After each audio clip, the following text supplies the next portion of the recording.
Hello दोस्तों, अभी ये जो इम्पोरियल ट्रैवल वाला इमोट है वो निकालने की कोशिश करेंगे। चलो फिर निकलते हैं, देखते हैं कितने डायमंड में निकलता है। सबसे पहले नॉन डायमंड से शुरू करते हैं।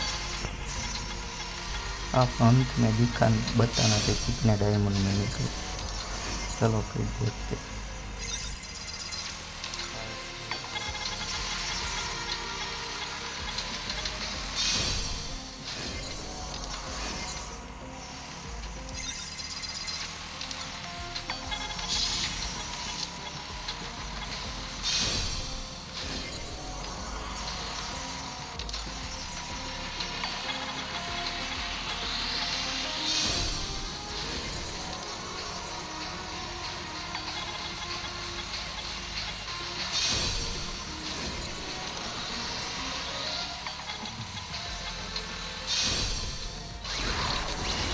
तो दोस्तों फाइनली हमारा इम्पोरियल ट्रैवल मशीन वाला इमोट निकल चुका है।